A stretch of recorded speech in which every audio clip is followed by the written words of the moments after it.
अस्सलाम वालेकुम, मेरा नाम है अब्दुल रऊफ और इस वीडियो में मैं आपको बताने वाला हूं कि मैंने 36 डेज में हैंड स्टैंड प्रेस को किस तरह सीखा। हैंड स्टैंड प्रेस एक ऐसी स्किल है जिसमें आप अपनी स्ट्रेंथ को यूज करके हैंड स्टैंड में जाते हैं। ये स्किल मेरी फेवरेट स्किल्स में से एक है। ये स्किल सीखने में किसी भी प्रैक्टिशनर को मंथ्स और इवन ईयर्स लग जाते हैं क्योंकि ये स्किल बहुत ज्यादा हार्ड है। इसमें स्ट्रेंथ, मोबिलिटी, बैलेंस और टेक्निक की जरूरत होती है। पैडल हैंड स्टैंड प्रेस के अलावा कुछ और भी है जो कि आपको मैं इस वीडियो के एंड पर बताऊंगा। एंड आई होप कि मेरी इस हैंड स्टैंड प्रेस जर्नी से आपको भी बहुत कुछ सीखने को मिलेगा।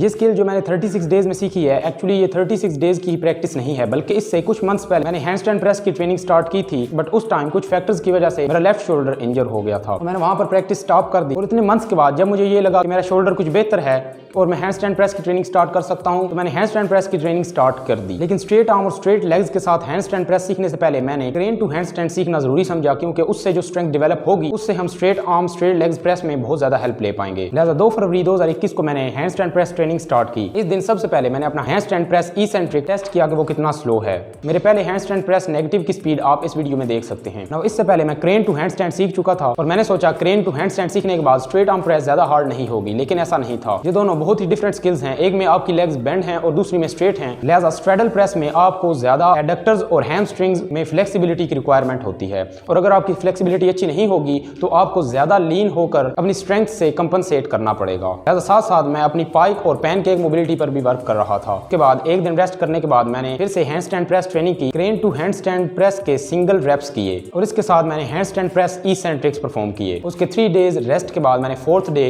फिर से हैंड स्टैंड प्रेस इसेंट्रिक्स और पाइक वॉक्स परफॉर्म किए। ये दोनों एक्सरसाइजेज मेरी फेवरेट एक्सरसाइजेज हैं हैंड स्टैंड प्रेस बिल्ड करने के लिए। इसके बाद मैंने 5 डेज के लिए ट्रेनिंग नहीं की, बिकॉज इससे पहले मैंने जो crane to hand stand training की थी उससे मेरे शोल्डर कुछ हर्ट हो रहा था। और 14 फरवरी को मैंने नेगेटिव्स और इसके साथ कुछ पार्शियल रेप्स ऐड किए। पार्शियल रेप्स इजी लग रहे थे लेकिन ये बहुत ज्यादा हार्ड थे। उस दिन पार्शियल हैंड स्टैंड प्रेस में मेरा बेस्ट 90 डिग्री से थोड़ा बिलो था। उसके बाद 2 दिन रेस्ट के बाद मैंने 17 फरवरी को वही नॉर्मल रूटीन जो कि प्रेस नेगेटिव्स, पार्शियल्स और पाइक वॉक्स थी। और उसके बाद 3 डेज रेस्ट के बाद मैंने 21 फरवरी को अपनी पहली हैंड स्टैंड प्रेस अटेम्प्ट करने की कोशिश की, बट ये इवन क्लोज भी न थी। After failing from that attempt मैंने अगेन वही पार्शियल्स और इसेंट्रिक्स वाली रूटीन फॉलो की। देन अगेन 2 डेज रेस्ट के बाद फिर से ट्रेनिंग की और इस बार फिर से शोल्डर थोड़ा हर्ट हो रहा था और इस बार मैंने hand stand press training stop की और 10 डेज के लिए ट्रेन ही नहीं किया। इन 10 डेज में मैंने सिर्फ कुछ बेसिक एक्सरसाइज जैसे कि पुशअप्स और पुलअप्स वगैरह परफॉर्म की। और 7 मार्च को मैंने फिर से हैंड स्टैंड पार्शियल प्रेस के रेप्स परफॉर्म किए। इसके बाद नॉर्मल रूटीन की तरह मैंने एक दिन रेस्ट की और इसके बाद मैंने 9 मार्च को हैंड स्टैंड प्रेस अटेम्प्ट की और मैंने उसको अचीव कर लिया। लेकिन ये hand stand press bent legs के साथ थी और बहुत ही मुश्किल से मैं हैंड स्टैंड में पहुंच पाया था, जैसा कि डेफिनेटली पहली अटेम्प्ट पर एक्सपेक्ट किया जा सकता है। अनफॉर्चुनेटली ये अटेम्प्ट मैंने आउटडोर परफॉर्म की, जिसकी वीडियो मेरे पास नहीं है, लेकिन उसी हाइप में मैंने नेक्स्ट डे फिर से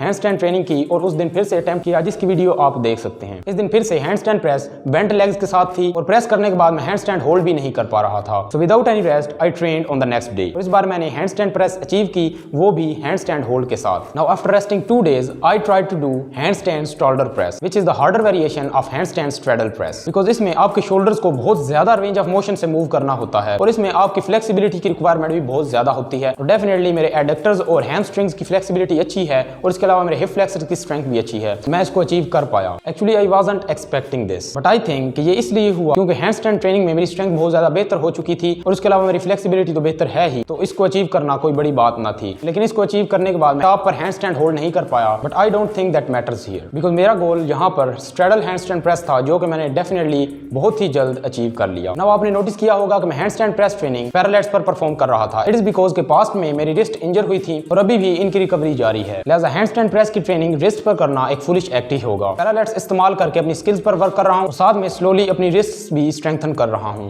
and that's it for today's video. If you enjoyed a bit of this video, then like the video. For more videos like this, subscribe to body weight movement and I will see you in the next one. अल्लाह हाफिज़।